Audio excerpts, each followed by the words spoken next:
Xaviera Evans stared at him for a while, then took out her phone to reply to the message. When she first returned to the Evans family, she accidentally heard a conversation between Mag Evans and Moore Mamet. Knowing that they were having trouble with computer hackers, she decided to do a good deed by secretly sending Moore her website contact information for order taking, which solved their urgent problem. Unexpectedly, Moore was now placing an order on her website, asking her to delete the video files from her phone. Did he want her to deal with herself? Xaviera stared at the offered price and thought to herself, Moore was quite generous with Mag. Should she take this money or not? Not taking it would be unfair to herself, so Xaviera gladly accepted the order. Caleb, I have a suggestion. Xaviera put away her phone and took the opportunity to negotiate with Caleb. We're newlyweds. Shouldn't we do more things to enhance our feelings for each other?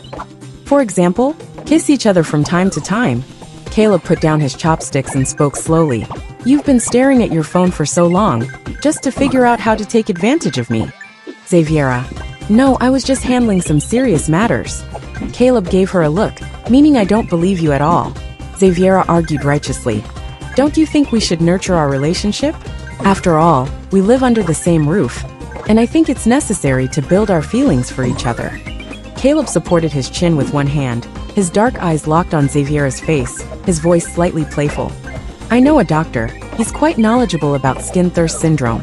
Do you need me to introduce you? He thought Xaviera craved his body due to some kind of illness, and it was a serious one. Xaviera. She didn't want to talk to him for now. Caleb snorted, no longer paying attention to her. Suddenly, he opened WhatsApp and sent a message to a person with a black avatar.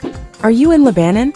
Xaviera had no way to deal with the tough Caleb, so she could only turn her head away from him, feeling suffocated. At that moment, her phone vibrated. She glanced at it and froze on the spot. The person who sent the message was her online friend. Back in the day, when she was young and reckless, she used her hacking skills to terrorize security centers across the internet. Her arrogant approach attracted many enemies, but she also met a friend by coincidence. She met Mortimer while breaking into the Thai National Security Center's network. At that time, they both thought the other was a security expert tasked with catching them. After realizing it was a misunderstanding, they helped each other retreat safely. Perhaps due to their good cooperation, they added each other as friends and occasionally asked for help when facing challenges. Although both of them could easily investigate each other's identity, it seemed that Mortimer and her shared an unwritten rule, silently maintaining their friendship on the internet. But what did Mortimer mean by that last message? She couldn't help but send a question mark back. Lebanon Hospital, any recent trouble? Seeing Mortimer's reply, Xaviera felt a surge of delight. Are you in Lebanon too? Not really trouble, it will be resolved soon. As Xaviera was chatting with Mortimer, she looked up at Caleb, who was casually fiddling with his phone, not paying her any attention. She pursed her lips and couldn't help but complain to Mortimer. By the way, I have something I want to consult you about. Caleb saw the black-tied message that came in, his eyebrows raised slightly. What's the matter? Xaviera typed furiously. I have a friend who just got her marriage certificate, but her legal husband refuses to be intimate with her. Even when my friend proposed to develop their feelings and have more contact, her husband told her to see a doctor. In this situation, how can my friend achieve her goal of having more contact with her husband? Caleb, maybe you should first confirm whether your friend was deceived into marriage? He had heard that many men would take a wife as a cover-up for their own issues. Deceived into marriage? Xaviera thought about it. It was her who initiated things with Caleb. It would be her deceiving if anything. So she quickly denied Caleb's question. Not deceived into marriage. Caleb tapped the table. Then it might be that the man has some physical issues. Your friend can ask him to go to a specialist hospital for a checkup. Xaviera fell silent. Why are you looking at me like that? Caleb had been waiting for Black Tide's reply for a while. Instead, Xaviera, sitting next to him, was eyeing him with a strange look, making him very uncomfortable. Nothing. Xaviera seemed thoughtful. For so many years, it seemed like she had never heard of Caleb being involved with any woman. People in Lebanon referred to Caleb as uninterested in women, cold and ruthless. But behind this cold ruthlessness, was there another hidden truth? Caleb Mamet looked at her for 3 seconds, his Adam's apple bobbing as he slowly pushed the rice bowl towards her. So you're really not eating? Black Tide's question made him reconsider. Although his marriage with Xaviera Evans was unconventional, In a woman's eyes, marriage meant intimacy between two people. So Xaviera wanting to have more interaction with him didn't seem to be an issue. With a sigh, Caleb grabbed Xaviera's wrist, somewhat helplessly. "You won't eat because I didn't give you a kiss? What a temper." Xaviera pursed her lips. Of course, someone with a normal sense of taste like him wouldn't understand her bitter pain of eating. Hi. Caleb's hand on her wrist slid down. Before Xaviera could react, he had pinched her waist and bent down to kiss her lips. In that instant, Xaviera's mind went blank. Dumbfounded, Caleb retreated slightly, his hot breath spraying near Xaviera's ear. "Or, is this your first kiss?" Xaviera rigidly turned her eyes, opening her mouth to say something, but she couldn't utter a word. Seeing her reaction, Caleb chuckled quietly, his deep voice carrying a magnetic attraction that sent shivers down one's spine. "I thought you were so brave, but it turns out you're only like this." Only then did Xaviera realize what Caleb had done. It took a while before she pursed her lips. Even if she's slow in understanding romantic relationships, she knows there's a difference between kissing a hand and kissing lips. Looking at Xaviera's clear eyes filled with a watery glimmer, Caleb tensed up. "Wait, you're not going to cry, are you?" Xaviera hadn't cried in 800 years. She smacked her lips, suddenly pressing her hands against the back of Caleb's neck, lifting her chin to meet his lips for another kiss. Xaviera found that Caleb's lips tasted much sweeter than his fingers. Caught off guard, perhaps 3 seconds or maybe 3 minutes. By the time Caleb pushed Xaviera away from his mouth after she haphazardly kissed him, his breathing was slightly uneven. You woman!" Caleb picked up the Doritos from the dining table and shoved them into Xaviera's mouth. "Are you treating me like food to chew on?" Xaviera reflexively took a bite. The sesame-flavored Doritos exploded in her mouth, with a crispy and sweet texture. Xaviera's eyes brightened, and she quickly grabbed her chopsticks to stuff more food into her mouth. "Caleb!" Soon, Xaviera's eating speed slowed down as she took in the food's fragrance. The familiar bitterness returned as the taste slowly faded. So kissing Caleb allowed her to taste the original flavor of the food? This temptation was much greater than tasting the sweetness from his fingers. "What look is that?" Caleb covered his mouth and retreated. It wasn't that he was timid, but Xaviera's gaze was terrifying. The way she stared at him reminded him of a hungry wolf eyeing its prey. Xaviera swallowed the food in her mouth and gave Caleb a happy smile. "Just wanted to tell you that it tastes good." Caleb, was this woman teasing him? This woman was definitely teasing him. After eating a delicious meal, Xaviera went upstairs with satisfaction. Over the years, Xaviera had amassed a considerable amount of assets, so she wasn't interested in the Evans Group's belongings. However, that didn't mean she would hand them over to Mag Evans. Since she had time tomorrow, she might as well reclaim what was rightfully hers. Xaviera changed into a black hoodie and strode out of the house in canvas shoes. Upstairs, Caleb sipped his coffee, silently scoffing. She was busier than ever these days, even busier than him. According to her memory, Xaviera found the Evans Group's music store. She casually plucked the piano strings on the wall, and at that moment, a discordant voice reached her ears. "More, that looks like my sister. What is she doing here?"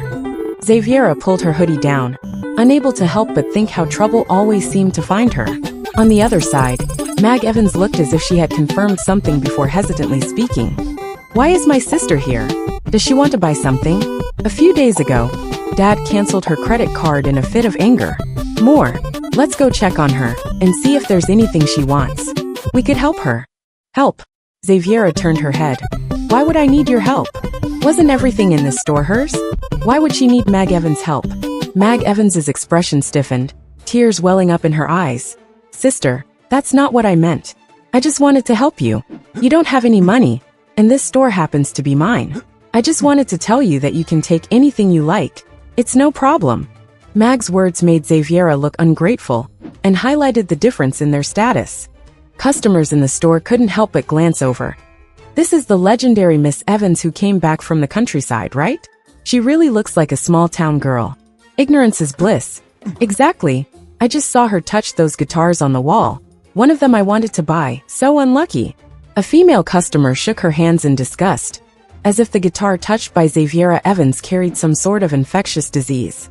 Xaviera did not withdraw her hand, but instead plucked the strings of the guitar again. She spoke slowly. "Unlucky, huh?" "Yes, pretty unlucky." Mag Evans quickly spoke. "Sis, don't misunderstand, the customer didn't mean." That. Having said that, she turned her head to the female customer and apologized. Hello. Just now I heard you wanted to buy this guitar? How about I give you a discount and sell it to you cheaper? The female customer was delighted. The instruments in this store were all high-end, and a guitar could cost tens of thousands. They were all one-price items. Now that she heard Mag Evans offering her a discount, she didn't mind that the guitar had been touched by Xaviera Evans.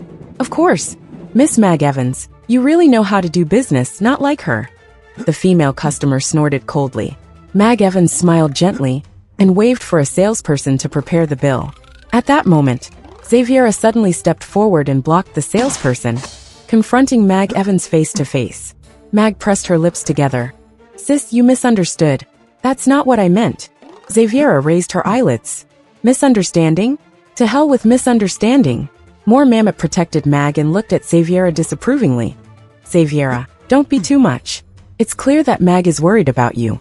After you create trouble and leave, she has to clean up your mess. What are you unhappy about? In business, people detest bad luck the most.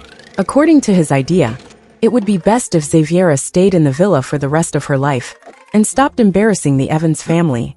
More, stop it. Sis, she just doesn't understand these things. Mag tugged at More Mammoth's clothes, looking like she was pleading for mercy. The surrounding customers couldn't stand it and started talking. Despite being the younger sister, Miss Mag Evans is so sensible and seems more like an elder sister than her own sister. I don't understand why the Evans family would bring such a person back from the countryside. Couldn't they just leave her there and give her some money? Even a big family like the Evans can't withstand such a scourge.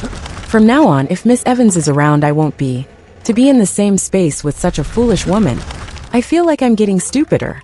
Hearing the surrounding voices, Xaviera moved her gaze to Mag Evans.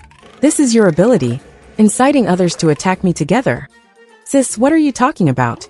After a pause, she continued. I know you're in a hurry, sis, and you want to learn as much as you can to help the family. But some things can't be rushed. I'll help you smooth out this matter, so don't worry about it. Xaviera sneered. I didn't care in the first place. What's wrong with her touching her own store's things? She could even smash and play with them if she wanted. The people around were infuriated by her brazen attitude. Damn, how could she talk like this? Too arrogant. Too much. She was clearly in the wrong. But even after Mag kindly helped to handle things, she still wouldn't show gratitude? Who owed her? Sis. Mag Evans' eyes were red. How could you say that? More Mammoth held Mag's shoulder and scolded Xaviera coldly. Xaviera, what's the matter with you? Even if you're from the countryside, you should know basic gratitude. After the Evans family brought you back, they arranged numerous etiquette teachers for you. Is this how you treat their efforts? You better apologize to Mag now. The customers around them looked at each other. I've long heard that Miss Evans is a mud stick that can't stick to the wall, and today it really lives up to its name. TSK, such a person, if the Evans group falls into her hands, it won't be far from bankruptcy. Just then someone suddenly shouted, Hey, isn't that Manager Bateman? Is he here to help Miss Mag Evans? After all, Miss Mag Evans has a gentle temperament and can't help but be at a disadvantage when dealing with shameless people. It must be. Manager Bateman rarely shows his face, so why would he suddenly show up today if it wasn't for Miss Mag Evans? Manager Bateman had received the news that Miss Evans was coming to the store for an inspection earlier on, but an unexpected matter had delayed him, and he was only able to rush over now. Sorry, miss, I'm late. He panted as he pushed through the crowd. When Mag Evans heard Manager Bateman's voice, her whole body seemed to sway, and she looked back defiantly yet wronged. Manager Bateman, are you here to handle my sister's matter? It's okay, I've already appeased the customers. As Mag belittled Xaviera, she didn't forget to elevate herself. One causing trouble for the store, the other quelling it. The difference was obvious.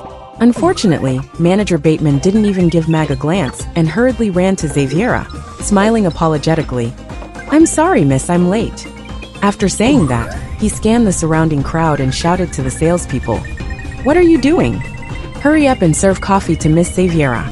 This is her first time inspecting the store, and this is how you attend to her. Everyone was stunned. Manager Bateman, why did he go to Xaviera and call her miss? Wasn't this Mag's store? Mag panicked too. What was wrong with Manager Bateman? Why was he so respectful to Xaviera? Obviously, she was the Evans family's daughter.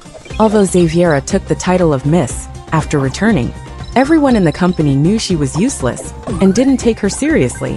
So why was Manager Bateman so flattering to her now? She had a bad feeling in her heart.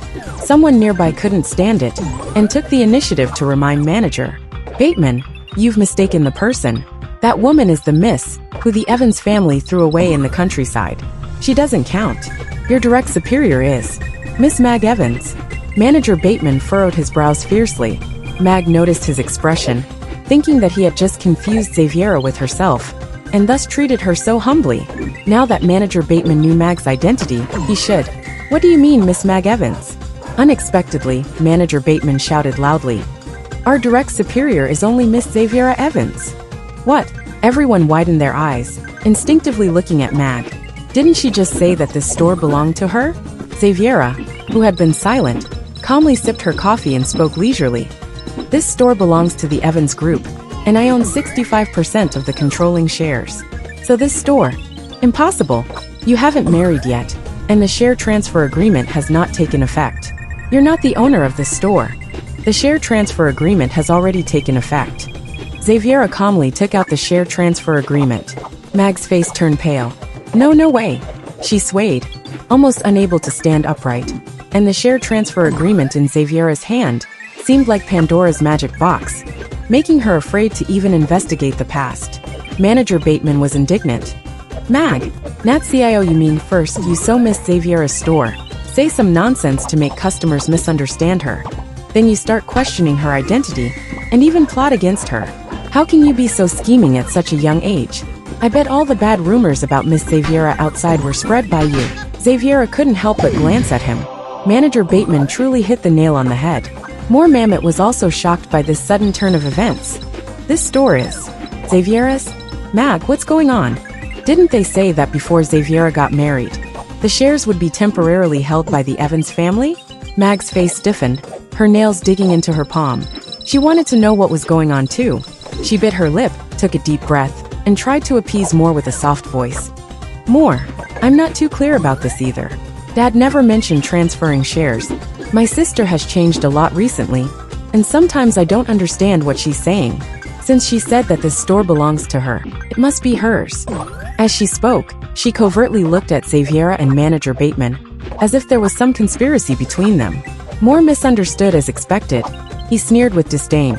"Heh, resorting to unorthodox tactics and sinking low. Xaviera, what kind of riddle were these two playing?" She didn't understand Mag's glance, but that didn't mean Manager Bateman didn't understand either. He trembled with anger. "Mag, what do you mean by what you just said? Explain yourself clearly in front of everyone. What do you mean your father never mentioned the share transfer? And what do you mean Xaviera has changed a lot lately? Are you saying that Miss Xaviera and I are in cahoots to deceive you?" Mag bit her lip. One didn't mean that. People around couldn't help but chime in. "Exactly, Mag already said she's giving the store to Xaviera. Why are you still clinging to it?" "I think Manager Bateman and Xaviera's relationship isn't ordinary. Otherwise, why would he help her so much?" "Pa, shameless." Manager Bateman turned red with anger as he heard the surrounding people's words. How could a middle-aged man like him be slandered like this? "Nonsense. You're all talking nonsense. Unreasonable. Xaviera is the head of the Evans Group now. What's wrong with him being respectful to her? Or did he go wrong in saying that the store belongs to Xaviera?" And Mag, who was so cunning at such a young age, only needed a few simple words to incite people around her to support her. It was terrifying.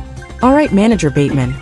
Xaviera raised her hand to calm Manager Bateman's emotions, her gaze sweeping over the few customers who had just spoken, and slowly began to speak. "Everyone, please remember that spreading unfounded rumors and slandering others could land you a letter from a lawyer." Manager Bateman joined in. "Don't worry, miss. I will handle this matter. I will definitely clear your name." The person who had just spoken was stunned. They were just casually agreeing. How did that become slanderous? After dealing with the gossiping customer, Xaviera Evans turned her attention to Moore Mamet, smiling as she asked, "I heard that Mr. Mamet was coming over today. Did you set your sights on the new guitar that just arrived in our store?" Moore Mamet responded somewhat unnaturally. "Yes, is there a problem?" Xaviera Evans lightly hooked the corner of her lips. "Not at all. Anything Mr. Mamet is interested in, just let someone know, and I'll have it personally delivered." There's no need for Mr. Mammoth to take the trouble to come over himself. More Mammoth didn't expect Xaviera Evans to say this. He was somewhat pleasantly surprised. No need, I wanted to come see it in person. Thank you for your kind intention, Xaviera. Xaviera? He's calling her Xaviera now. Xaviera shook her head. Despite not wearing any makeup, her refined features were stunning, causing More Mammoth to notice for the first time just how beautiful Xaviera was.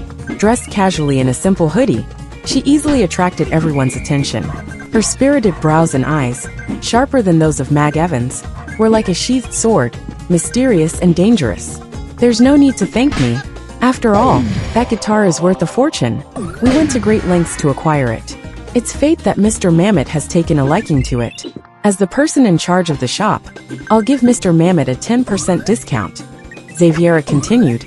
The price of the guitar is $1.2 million. Well, but others didn't know about this. After Xaviera had totaled up all the items More Mammoth had taken from the shop over the years, her face didn't look so good. Mr. Mammoth, you owe more than $30 million. Our little shop doesn't even make that much in a year. In fact, there are many a number of items far beyond our purchasing power that we managed to acquire just because you wanted them. Yet you took them without showing any gratitude. Have you no shame? For the first time, More Mammoth saw Xaviera being so aggressively confrontational. He defended himself with a dark face. I didn't. You didn't. Xaviera turned the computer screen towards him, pointing to record after record on the screen and asked, You didn't take them? Are you saying our shop staff is framing you with fake books? Manager Bateman was frantic. Miss, it's a misunderstanding. I swear that every invoice here is real. Mr. Mammoth, surely you wouldn't let such a small amount as $30 million stand between us? The surveillance cameras in our shop are still working. We can check everything that you have taken. Hearing Manager Bateman's words, More Mammoth's face looked even worse. While he had taken those things, he hadn't exactly taken them for free. Making him admit now that he had taken these things for free was absolutely disgusting. Fortunately, Mag Evans knew how to read facial expressions. She bit her lip and stepped forward to tug at Xaviera's sleeve, speaking in an embarrassed tone. Sister, can you stop pressuring More? Those things were all gifts from me to him. He didn't take anything from our family for free. They were gifts from you. That's perfect then. Xaviera printed the bill and stuffed it into Mag Evans' hand. You gave them to him, so you can settle this bill. Mag Evans held the bill, as though it were a hot potato. What was she supposed to repay it with? It's over $30 million. Sister, why are you being like this? Her expression was aggrieved. She was holding back tears. What's wrong with you? Is this how you do business? Giving away things worth over $30 million? Does the Evans family run a charity? Even if the Evans Group is a huge enterprise, they wouldn't allow you to squander their assets like this, right? Who said Mag Evans is a genius, a talented woman? To Xaviera Evans, she's more like a stupid woman. Mag's nails dug into her palm, as Xaviera's words threatened to nail her to the pillar of shame. If their father found out she'd given the Evans Group's property to More Mammoth, who knows how he'd scold her? Mr. Evans' marriage alliance with the Mammoth family was to gain benefits from them, not to let the Mammoths suck their blood. Thinking of this, Mag had no choice but to suppress her pent-up grievances and promise through gritted teeth. Sister, you're right. I'll make up for the money. 3 days. Xaviera leaned lazily on the table, holding up 3 fingers. I'll give you 3 days to transfer the full amount to me, principal and interest. Mag's face showed her difficulty. Where could she get that money in such a short time? Xaviera glanced at the silent More Mammoth and clicked her tongue lightly. Your taste in men is really lacking. She waved at More Mammoth. Although our engagement has been annulled, I heard you've hooked up with my sister. At this time, should you as a man step forward? It was a significant piece of information. Feeling the curious gazes of the surrounding people, More Mammoth finally lost face. He quickly swiped his card to pay and dragged Mag away. Xaviera pondered this in her heart. I've seen too little? Caleb laughed in disbelief. You're saying I've seen too little? He closed in on Xaviera step by step, his long lashes casting a shadow over his eyes, creating a threatening aura. Xaviera, should I say that you're fearless because you're ignorant or that you're overly naive and foolish? As the youngest child of the Mammoth family, he'd used his absolute strength to overtake his older brothers and become the head of the family, leading the Mammoths to become the masters of Lebanon in just 1 year. With a position no one could rival, and such a person had been told he'd seen too little? Xaviera lightly sighed, raising her head voluntarily to meet Caleb's gloomy eyes. Maybe you should say I'm full of confidence? Invincible. After all, even though Caleb was impressive, she wasn't too shabby herself. Caleb's face darkened, and he turned around and left directly. He couldn't communicate with this woman. Where did she get the confidence to say she was full of confidence and invincible? Watching Caleb's angry departure, Xaviera rubbed her forehead, finding this man too difficult to understand, always getting angry at the slightest provocation. Manager Bateman, who had gotten over his initial shock at seeing Caleb Mamet, cautiously suggested, "Perhaps, Miss Evans, you should try to be more gentle?" Xaviera lazily propped up her chin. How to be gentle? Like Mag Evans? Manager Bateman shuddered at the thought. Never mind, Miss Evans. You're fine just the way you are. Xaviera nodded, feeling she was fine as well.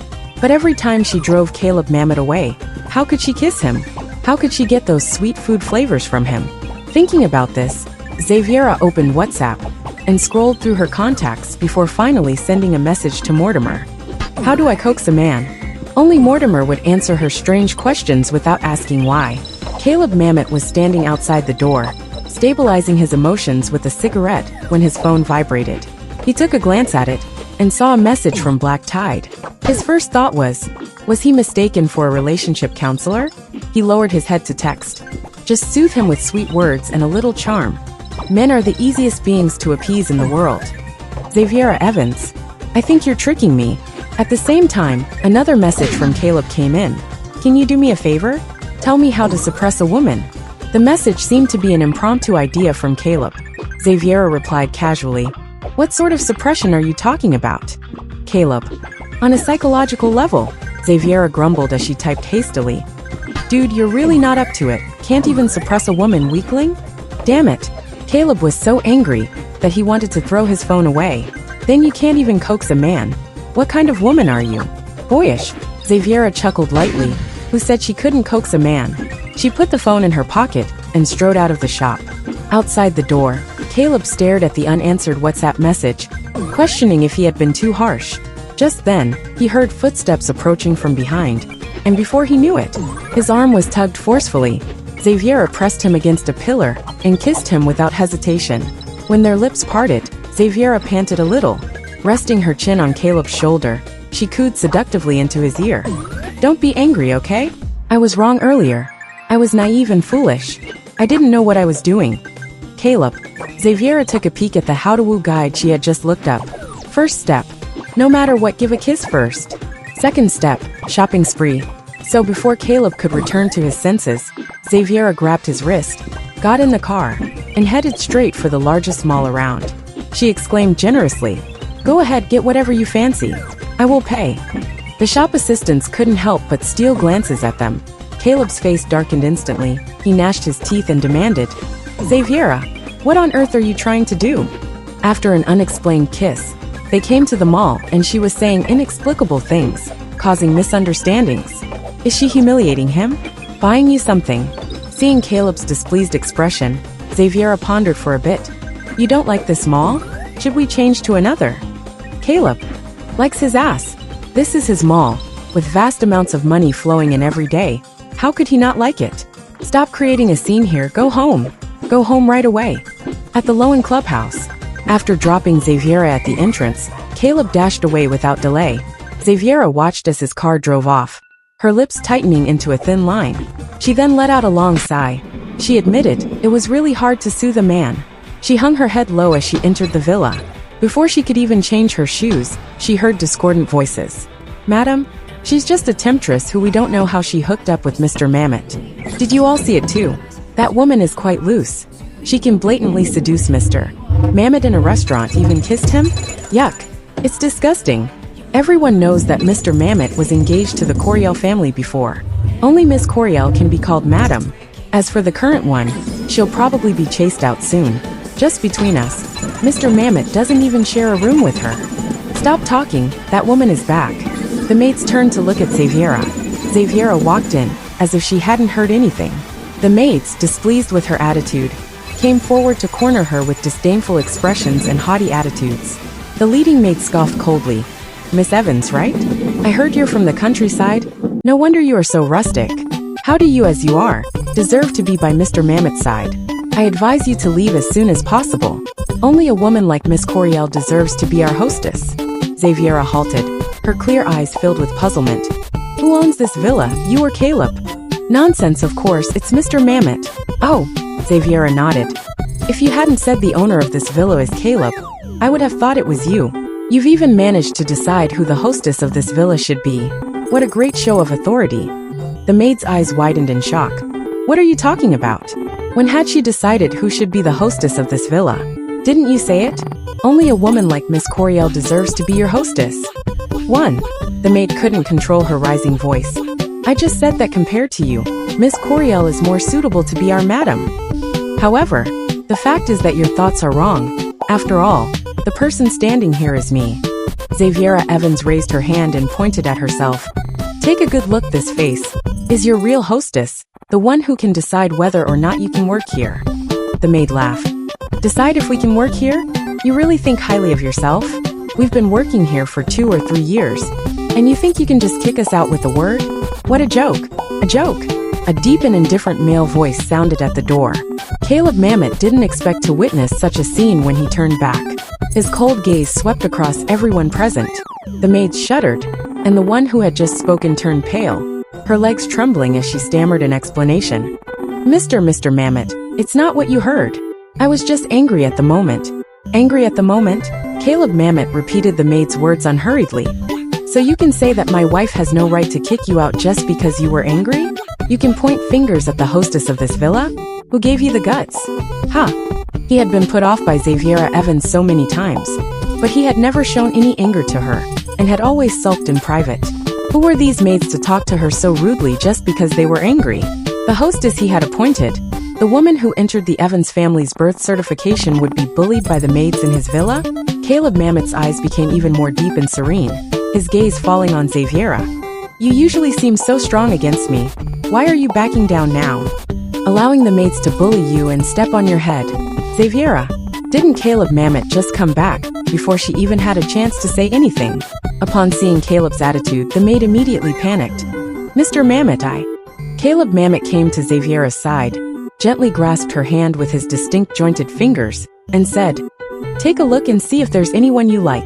If not, let them all go, and we'll replace them with a new batch that you personally select. From beginning to end, he didn't even give the maids a glance, just lowering his eyes to look gently at Xaviera, as he placed their fates into her hands. Xaviera knew Caleb Mammoth was helping her establish her authority. She had experienced such a scene before. When she first returned to the Evans family, the servants had looked down on her, and made all kinds of nasty comments. How had her father and Rose Campbell dealt with it back then? They had said that these servants had been working in the Evans family for a long time, and they should be understanding of their occasional mistakes, and she should be magnanimous, and not lower herself to the level of the servants. Xaviera lowered her head and looked at her hand that Caleb Mammoth was holding onto, the veins in his palm and fingers clearly defined, and the fingertips carrying traces of calluses, gently rubbing the back of her hand in a soothing manner. Xaviera exhaled softly, leaning her forehead on Caleb Mammoth's arm like she was tired, her voice weak.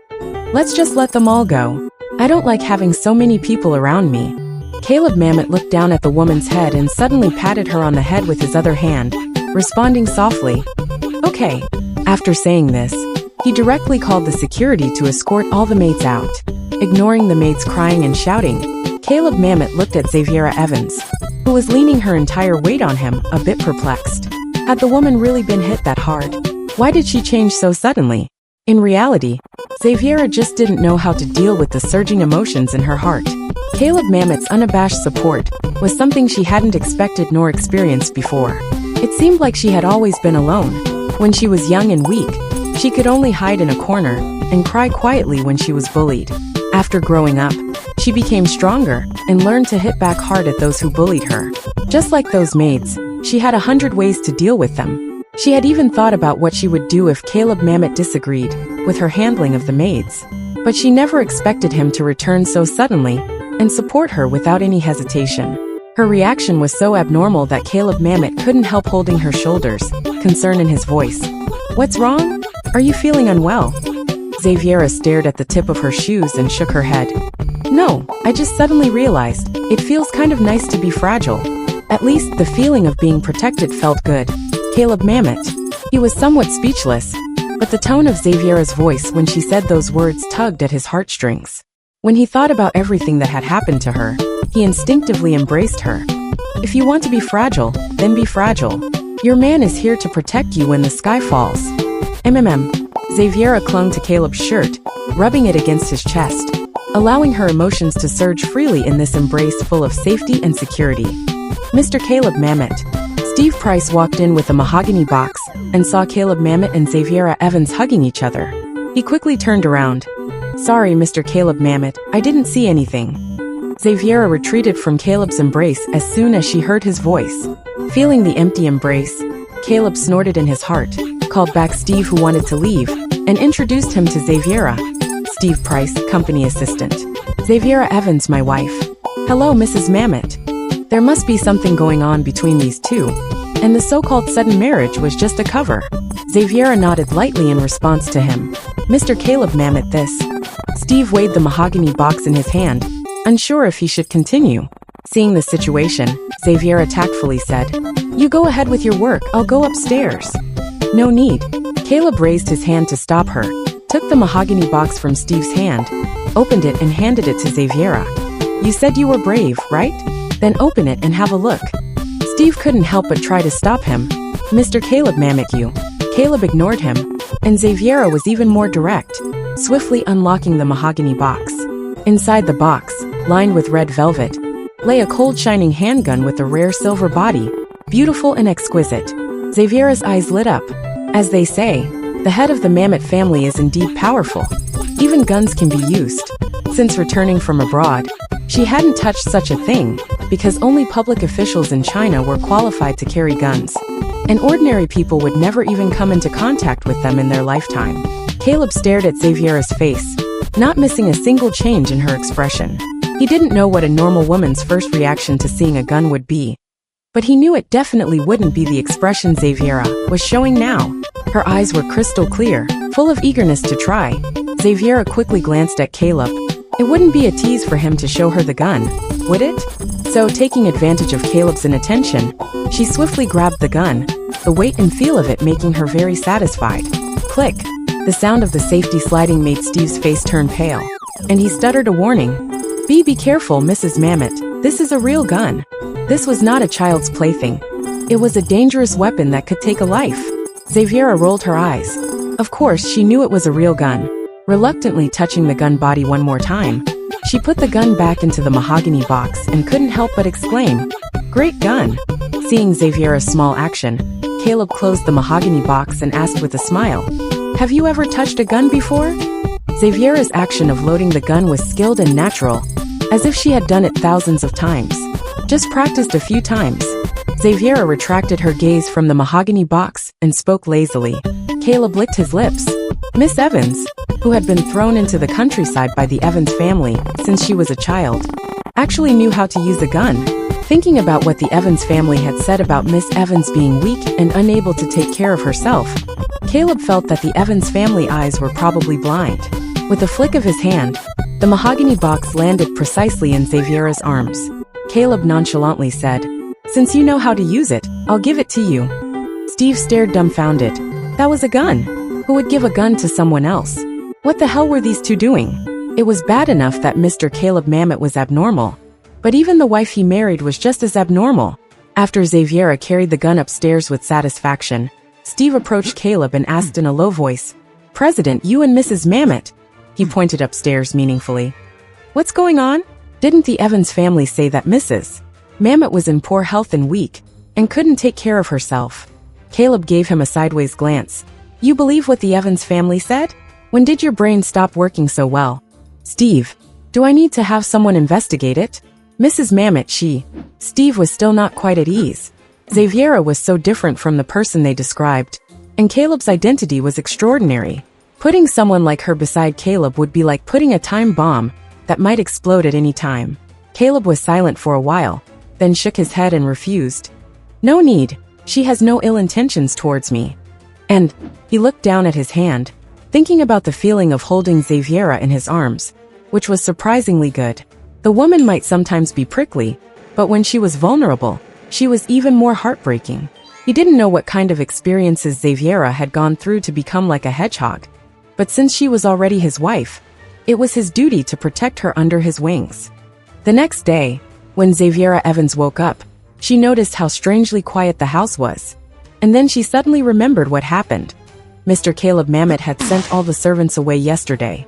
Caleb Mamet sat on the couch with his long legs crossed, casually browsing through some documents. Seeing Xaviera come down the stairs, he nodded towards the dining room. "Go have breakfast." Steve Price poked his head out of the kitchen. "Wife, you're awake? Breakfast will be ready soon." Xaviera entered the dining room, pulled out a chair, and leaned on one hand while watching Steve busy in the kitchen. "Why are you cooking? No new servants." Steve wiped his hands. "Mr. Caleb Mamet said you should pick the servants, choose someone you like." Xaviera sighed.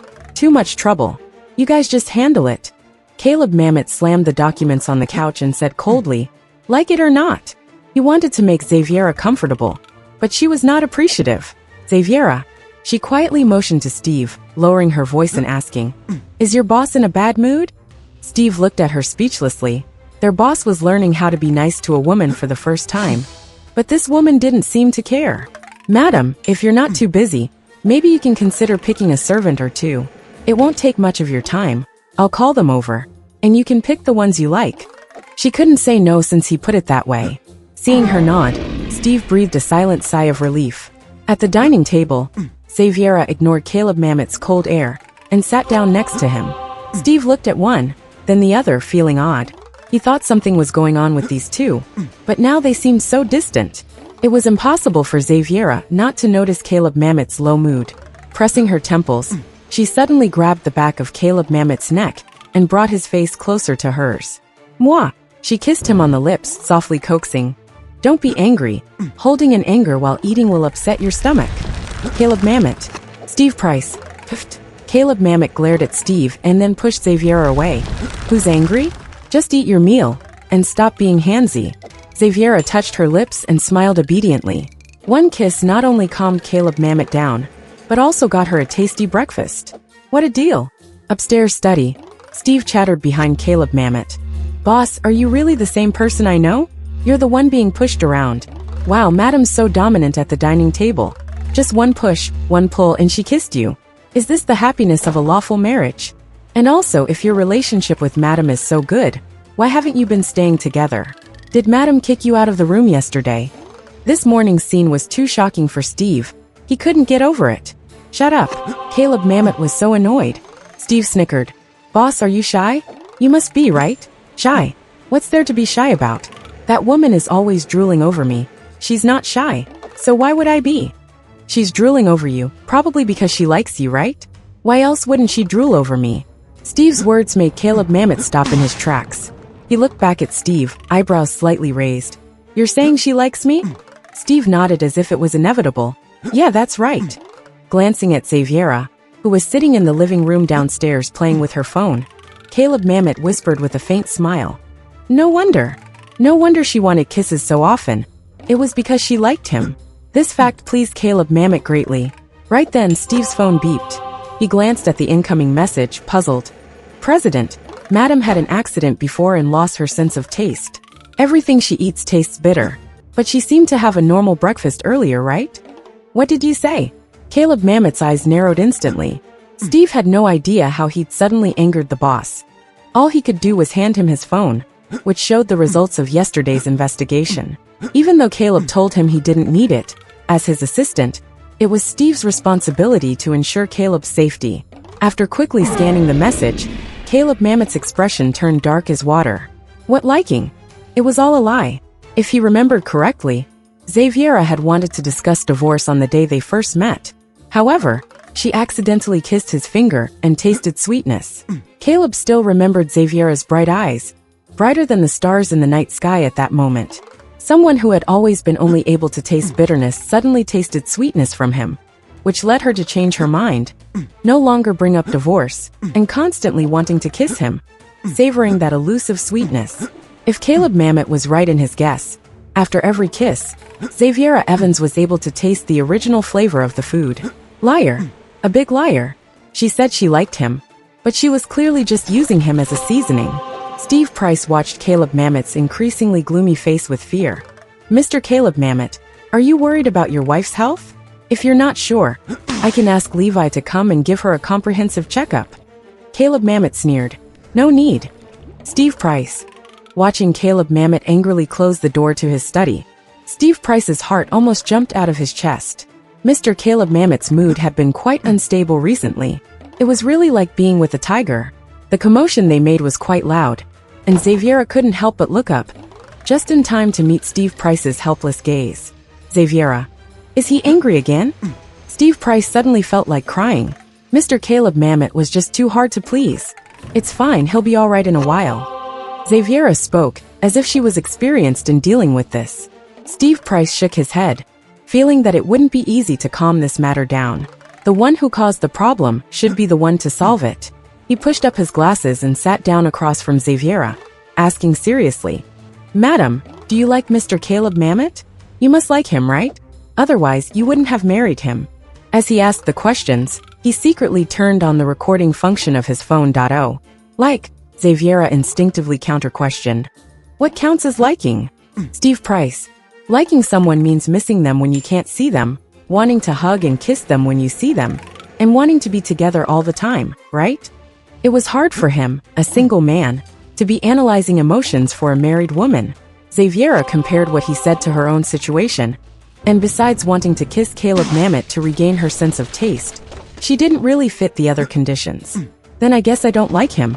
Xaviera analyzed the situation rationally. I married Caleb Mamet because he was the only one who agreed to help me on that day at the Civil Affairs Bureau. I needed a husband to help me get the shares of the Evans Group, and Caleb Mamet probably needed a woman to deal with his family's marriage pressure. So our marriage had nothing to do with liking each other, but simply served our individual needs. Serving individual needs, huh? Steve Price's hand, holding down the recording key, trembled slightly. He felt like he couldn't see tomorrow's sun anymore. Maybe for Xaviera, it was all about serving individual needs. But he knew that to Caleb Mamet, it was definitely not just that. If it were just about serving individual needs, he wouldn't have introduced Xaviera to them, nor would he have given her control of the villa. Madam, how do you feel about our Mr. Caleb Mamet? If you want to date someone, would you consider him? Steve Price couldn't help but CRV. After contemplating this question for a while, Xaviera thought she might be willing to consider it. Although Caleb Mamet was prone to getting angry and could be a bit difficult, he was still quite cute. Thinking of the protection he offered and the comforting embrace from the day before, Xaviera pursed her lips, feeling the urge to escape for the first time. She didn't know how to answer Steve Price's question. So, she found an excuse and slipped away. Madam, the hand that Steve Price reached out only caught a wisp of air. Please finish your sentence before leaving, madam. He looked at the still-ticking recording device, unsure whether to save or delete it. Xaviera went straight to the underground garage, where she remembered there was a modified sports car. Her emotions were too unsettled, and she needed something more exciting to suppress them. Steve Price heard the deep roar of a car engine and sprang to his feet. This noise was... He rushed out the door, just in time to see the silver car body perform a drift, gracefully disappearing from sight. Steve Price. Not caring that Caleb Mamet was still angry, he hurriedly ran upstairs and knocked on the study door. Mr. Caleb Mamet, your wife is driving away. Caleb Mamet didn't want to pay attention to him, but Steve Price kept repeating his message like a broken record.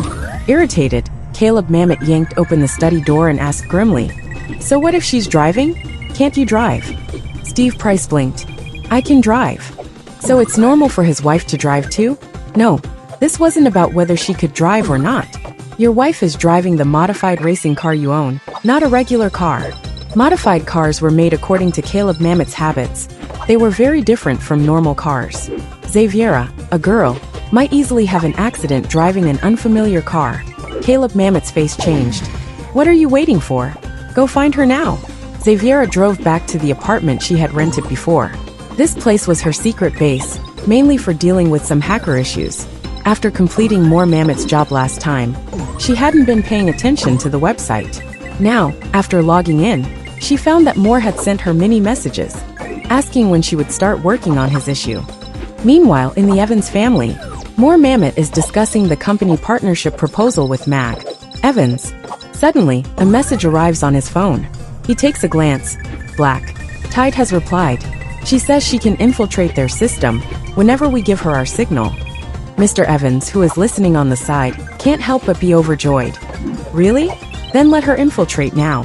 Moore hesitates for a moment. If we let Black Tide intervene, Xaviera might have trouble on her end.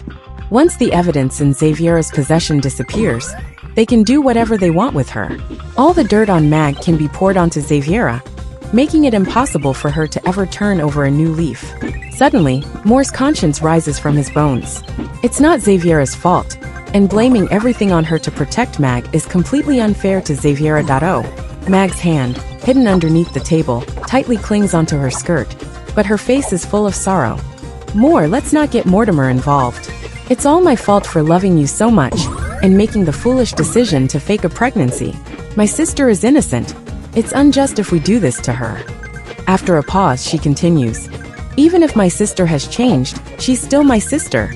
No matter what she blackmails me with using the video on her phone, I'll just agree to it. Mag, Mr. Evans sternly speaks up. Besides being Xaviera's sister, you're also the heir of the Evans group.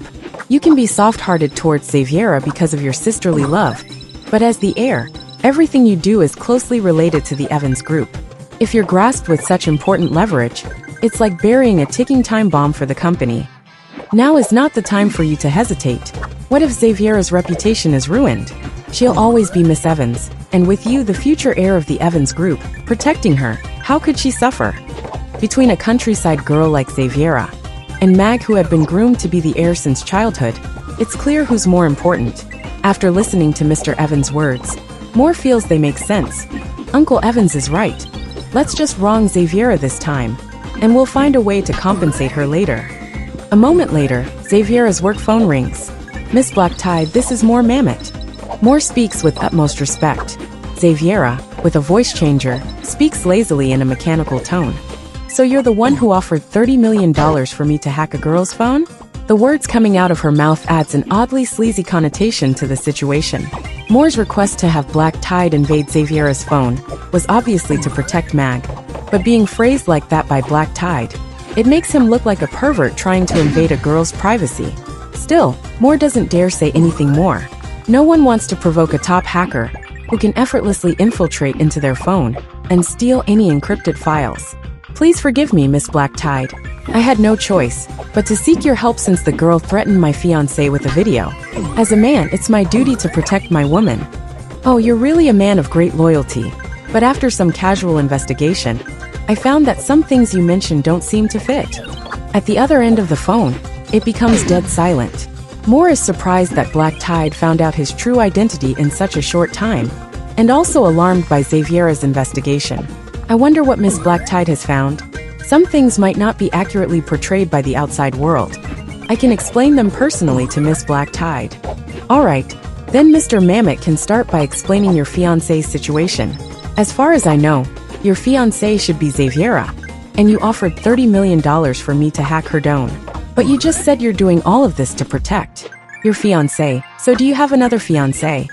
Yes, my fiancé is Mag. She's Xaviera's younger sister. Hearing Moore's words, Mag's eyes well up with tears, and she can't help but lean her delicate body onto Moore's shoulder. Xaviera smirks. So you hooked up with Xaviera's sister Mag, while being engaged to Xaviera. Mr. Mamet, you're quite the player. Miss Black Tide, Mag and I are truly in love. She's gentle and kind, loves me wholeheartedly, and is also a famously talented woman in Lebanon. It's perfectly normal for me to fall for her. But Xaviera, she's from the countryside, crude and ignorant and full of lies. She doesn't deserve to become a part of the Mamet family. Not worthy of becoming a part of the Mamet family, huh? Xaviera speaks with a meaningful smile. Mr. Mamet, it's better not to be too absolute with some words. What goes around comes around. Without giving Moore a chance to ask questions, she directly says, I'll accept your request, but since your actions are dishonest, I'm raising my price. Moore Mamet was very friendly. You just let me know, and I will try to meet your needs. No, you don't need to step in this time. Since it's a matter concerning the Evans family, it should be resolved by them. Xaviera Evans leaned on her hand with lazy and indifferent fine brows and eyes. Mr. Mamet, you don't mind if I talk to Mr. Evans, do you? Mr. Evans nearly flattered as he took the phone. Hello, Miss Black-Tide, this is Derek Evans. His hand holding the phone trembled slightly, both excited and nervous. If he could get on good terms with Mortimer, the Evans Group would rise to a new level. The capabilities of a top hacker are immeasurable. Miss Black-Tide, I don't know what you want, but as long as I can meet your requirements, just let me know. Although family shame should not be spread, the situation has developed to this point, and I really have no choice. My eldest daughter is threatening Mag with the video. Once the video is made public, Mag will be completely ruined. We have talked to our eldest daughter and begged her, but she remains unmoved. If there was even the slightest chance, we wouldn't have resorted to this. Xaviera played with her hair. Mr. Evans must have a hard time with such a daughter, right? Derek sighed. What can I do? She is my daughter after all, and even if she does something wrong, she is still my daughter. Xaviera sneered in her heart. In that case, I won't make things difficult for Mr. Evans. I'll just ask for 5% of the shares of the Evans Group. Before Derek could respond, Rose Campbell refused. I don't agree. These 5% of the shares were originally meant for Mag. Why should we give them to an outsider? Shut up. Derek covered the receiver and shouted at Rose. What do you, a woman, know? Do you know what it means for Black-Tide to take a share of the Evans Group? That's the strength of a top hacker. Miss Black-Tide, rest assured, the 5% shares will be transferred to you soon. And as for my daughter's matter, Mr. Evans's love for his daughter is truly touching. Don't worry, this matter will be resolved soon. With that, Xaviera hung up the phone. The Evans family. Rose was heartbroken over the 5% shares and kept muttering. 5% of the shares, that's 5% of the shares. Her husband's bias meant that 65% of the shares would automatically be transferred to Xaviera once she got married. The remaining shares were spread among various random shareholders, and Derek only had around 20% left. Now giving 5% to Black-Tide all at once, Rose would be strange not to feel sad. Besides, these 5% were originally planned for Mag. Derek glanced at her. Long hair, short insight. What you see is Black-Tide taking 5% of the Evans Group shares. But what I see is Black-Tide helping us, allowing the Evans Group to soar. Mag also gently persuaded. Mom, I know you're doing this for my sake, but Dad is right. A top hacker is too important for the company. You also said these shares were originally for me. So using my shares to solve my problem can also ease my guilt. You and Dad have been so worried about me lately, and it makes me feel terrible. Good child, good child. Derek, touched, patted Mag's hand. We are all a family, and it is our duty for your mother and me to go through this for you. More Mamet hugged Mag and softly comforted her. Uncle and Aunt are right, we are all a family, so don't put too much pressure on yourself, okay? Yes. Mag shyly lowered her head. After hanging up the phone, the scene in the villa appeared before Xaviera's eyes. She sighed troubledly. Mortimer, what do you think it means to like someone? Her finger lightly tapped on the screen. And perhaps because she had recently faced emotional problems and had been consulting Mortimer, he was the first person she thought of. Strangely, Mortimer, who usually replied instantly, took a long time to respond this time. To be anxious about her, to be emotionally unstable, that must be what it's like to start liking that person. Xaviera was full of question marks. Is this really liking someone?